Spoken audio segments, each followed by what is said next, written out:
This is Nightly Business Report with Tyler Matheson and Sue Herrera. Quick cash, but it comes with big costs. And today, the government proposed new rules to change the payday loan industry as we know it. No decision. Is OPEC losing its long-held power to control the price of oil? Big risk, big reward. Why home flippers are no longer going after foreclosures, but instead making bigger gambles on better homes. All that and more tonight on Nightly Business Report for Thursday, June 2nd.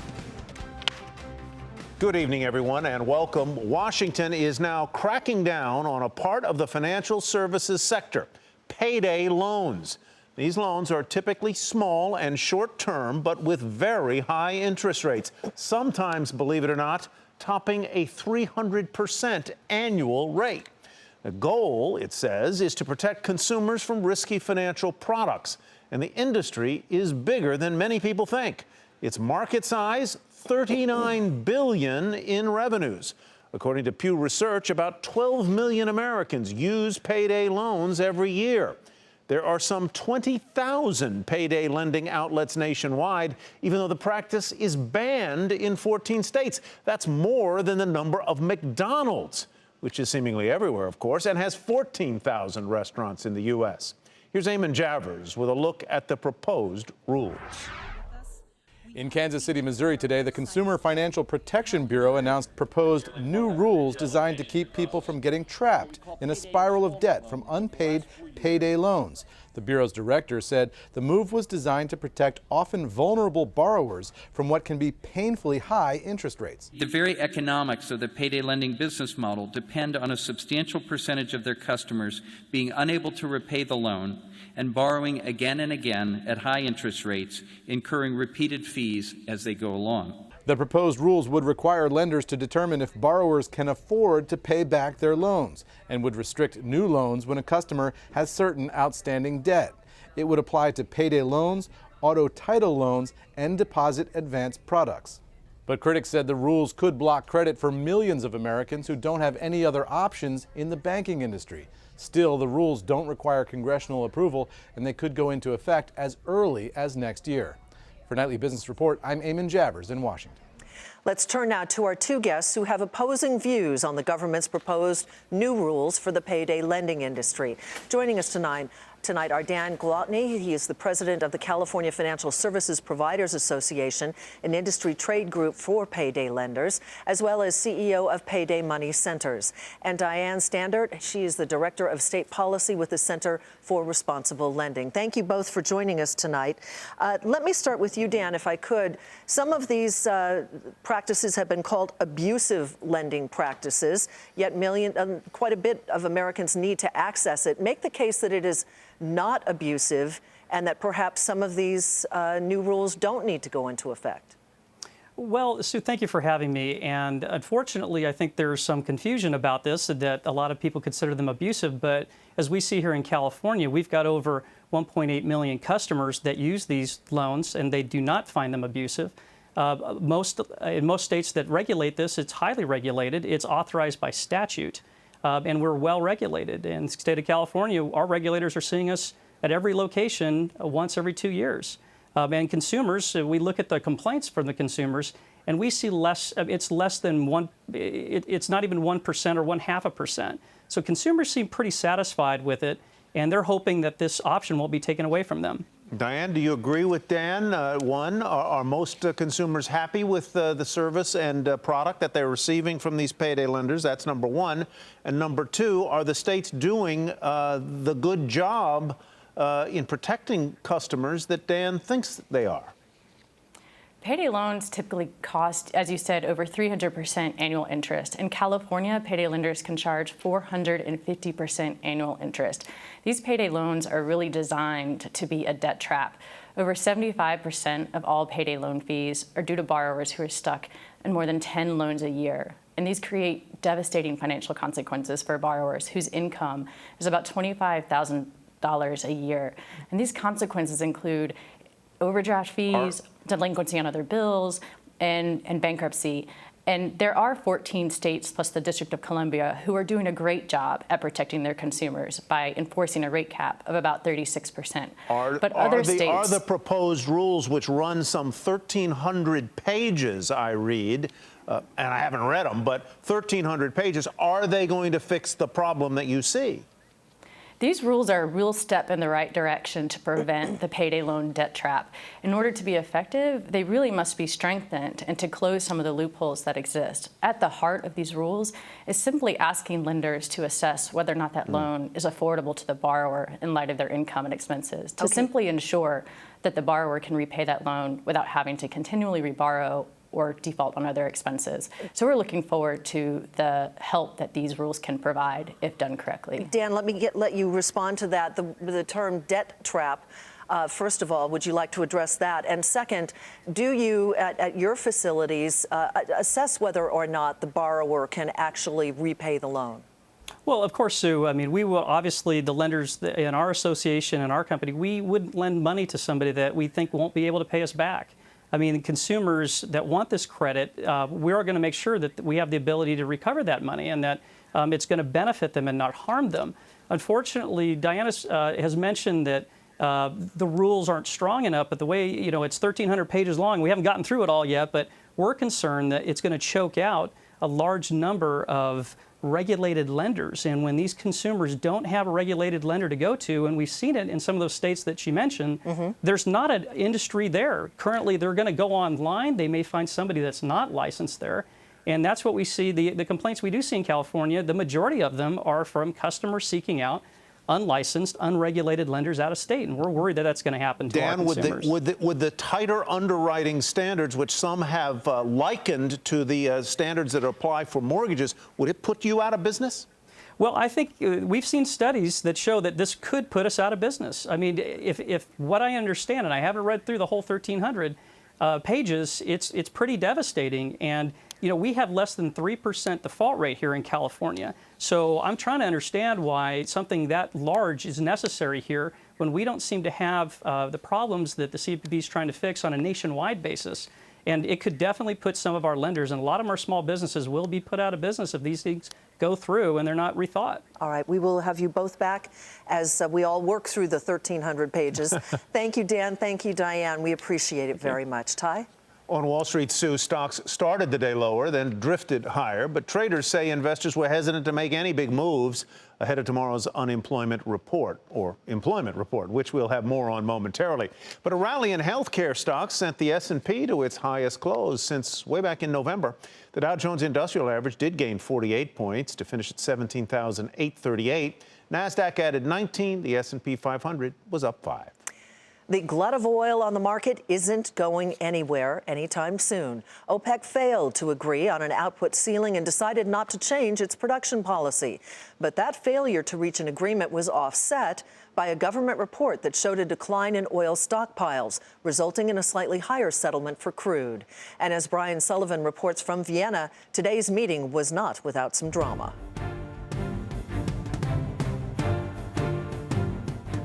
For the second time in 2 months, OPEC members failed to agree to a deal to limit oil production in the hopes of sending crude oil prices higher. Unlike the informal April summit in Doha, Qatar, this was an official OPEC meeting, and some members, notably cash-strapped Venezuela, wanted the group to agree to cap output. Though crude oil prices have bounced well off their lows, Nigeria's oil minister told us that $50 per barrel isn't the right price for them.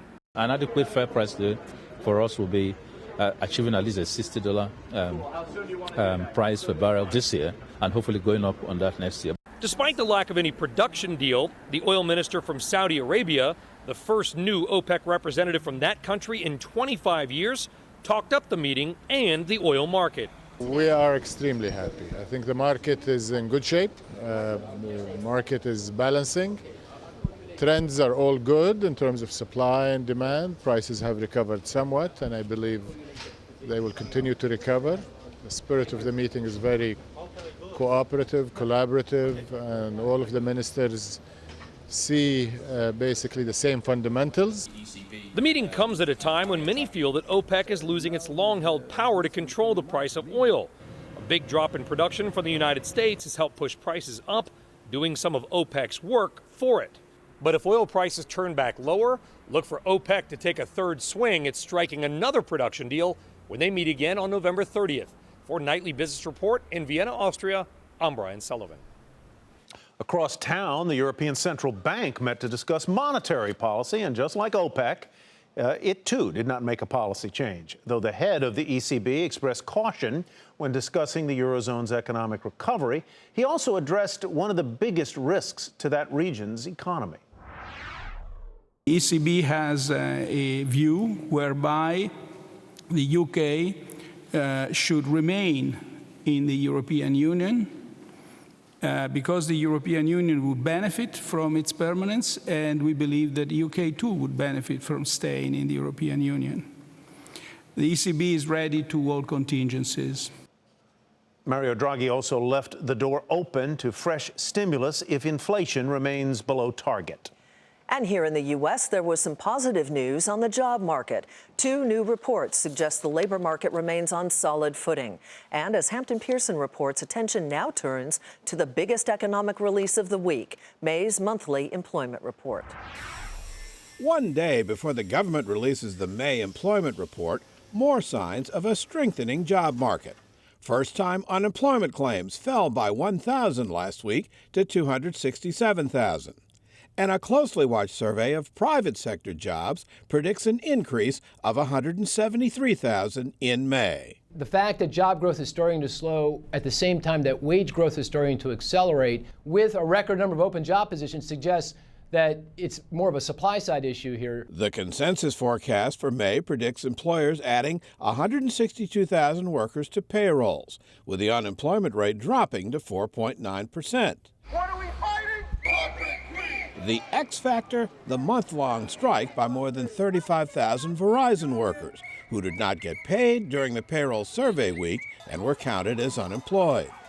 The Federal Reserve has signaled its intention to raise interest rates soon if job gains continue, along with other data showing more signs of economic growth. Their threshold, first of all, is lower than the markets in terms of overall employment gains and what they feel comfortable with. They've said they feel as low as 100,000 is okay with them to keep the unemployment rate steady. Another report shows even planned private sector layoffs are at a 5-month low, due in part because of the recent rebound in oil prices. Meanwhile, that next meeting of the Fed is less than 2 weeks away.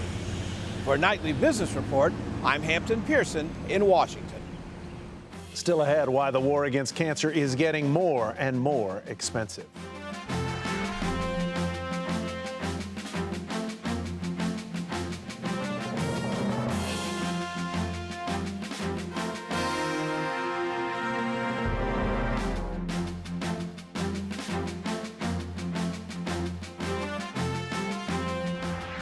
House Speaker Paul Ryan says he is ready to vote for the presumptive presidential nominee Donald Trump.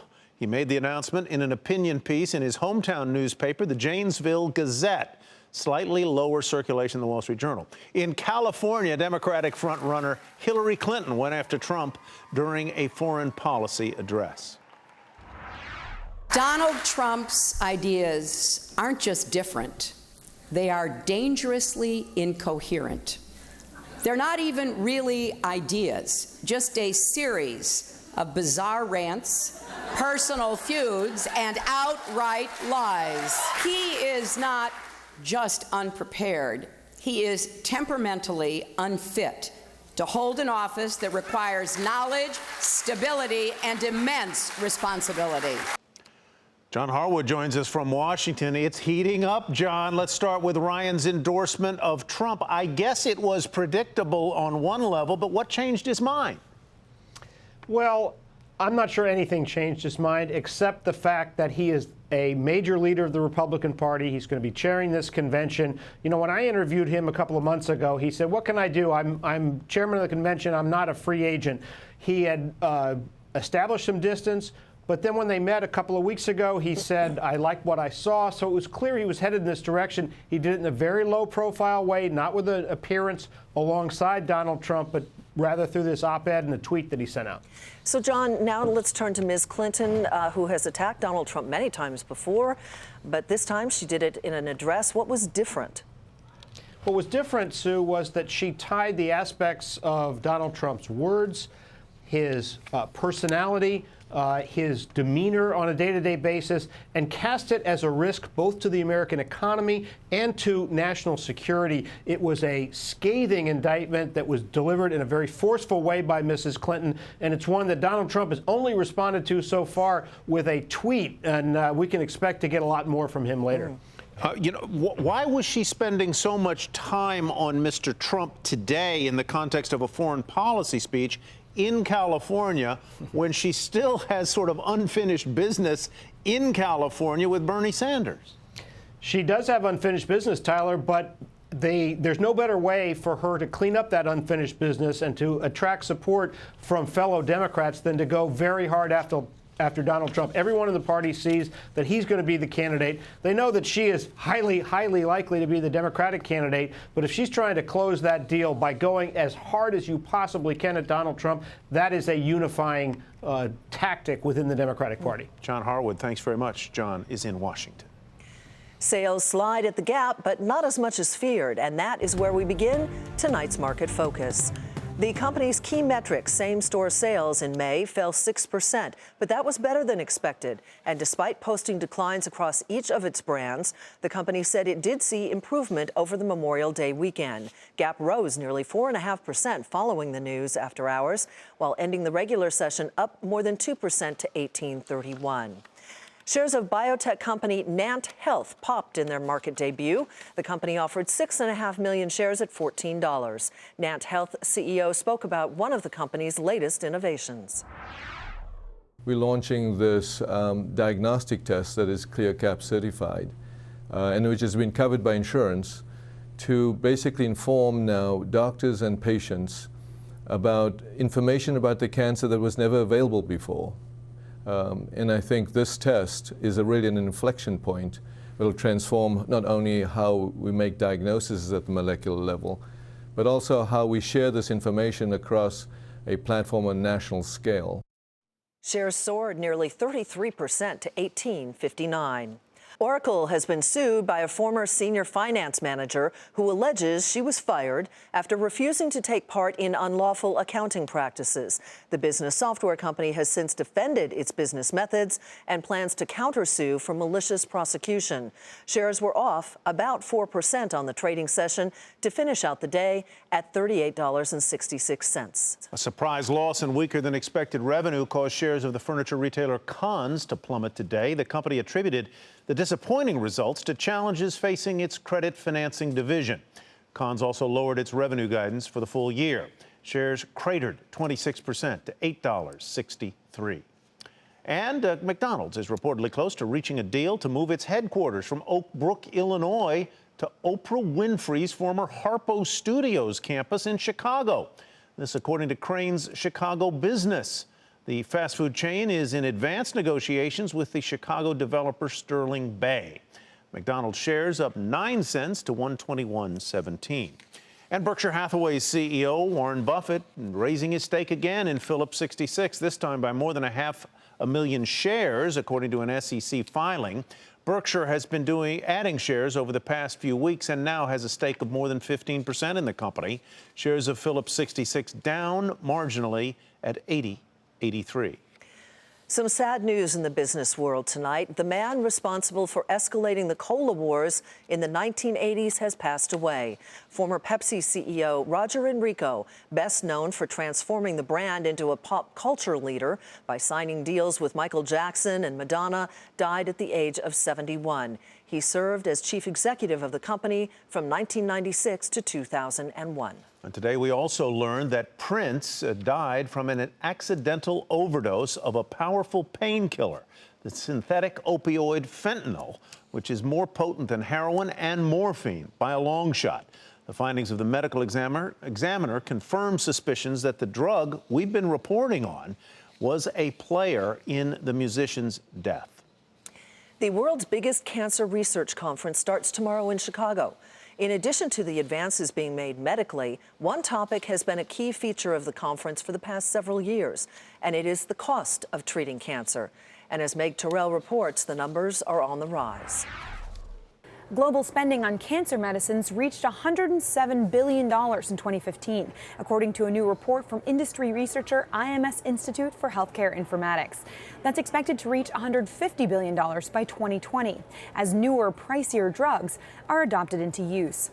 Last year's figure is up more than 11% from 2014 on a constant dollar basis, the report showed.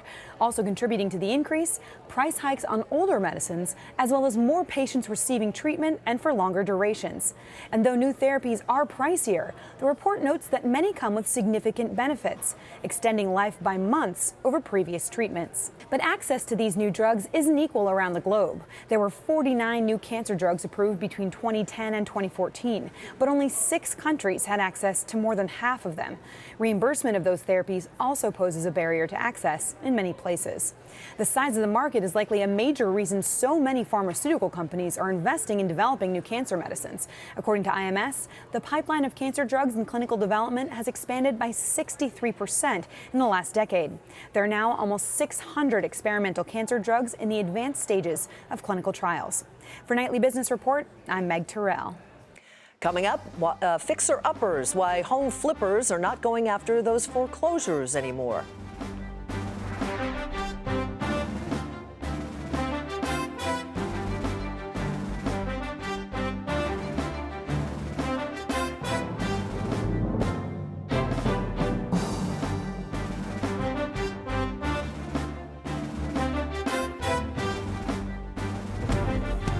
Friday's a big day for the economy, and here's a look at what to watch tomorrow. As we told you earlier, the unemployment or employment report for May is due out.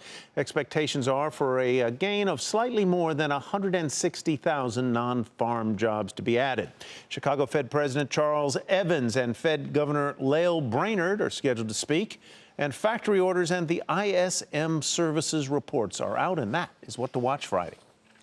Americans are spending more on cars and trucks than ever before, and in the process, borrowers are paying more every month and making those payments over a longer period of time than ever before. According to Experian, the average auto loan has topped $30,000 for the first time ever. The average monthly payment is more than $500, also a record, and the average term of the loan, 68 months, the longest average term ever seen by Experian. Mortgage rates continue to inch higher amid market speculation that interest rates may be steered higher by the Federal Reserve. Freddie Mac reports that the 30-year fixed-rate mortgage averaged 3.66% in the latest week. That is up slightly from 3.64% the prior week. Rising home prices are bringing house flippers back in a big way, but it's not all about finding foreclosures to flip. There aren't that many of those left anymore. This time, it's a bigger gamble on better houses, and as Diana Olick reports, potentially bigger rewards. That actually kind of matches the windows. If you don't have cash and a strong stomach, you shouldn't be flipping houses, at least according to veteran house flipper Dana Rice. Oh, it has insulation. When did you guys do this? This is Rice's 4th flip, and the stakes just keep getting higher. You have to be ready to move quickly. You have to understand that it's going to be an all-cash deal, and there could be somebody out there that wants it more than you. So have your threshold ready so you're not making choices that you're not going to be happy with later. Rice and her husband paid $680,000 cash for this Bethesda, Maryland home in a pricey neighborhood. It was small, just over 1,000 square feet. She's doubling the size and gutting everything, adding $500,000 in upgrades. That's how you build a house. But she expects a 15 to 20% return, more than she would get on a foreclosure in a less desirable neighborhood. I think that the distressed property makes a great story, but in real estate, it's always location, location, location. So in the locations where there might not be as many distressed properties, there's actually a great room for improvement. It's a struggle. I'm just, I'm representing the women of the world who want the door. The share of home sales that were flips jumped 20% in the first quarter of this year from the previous quarter to the highest level in 2 years.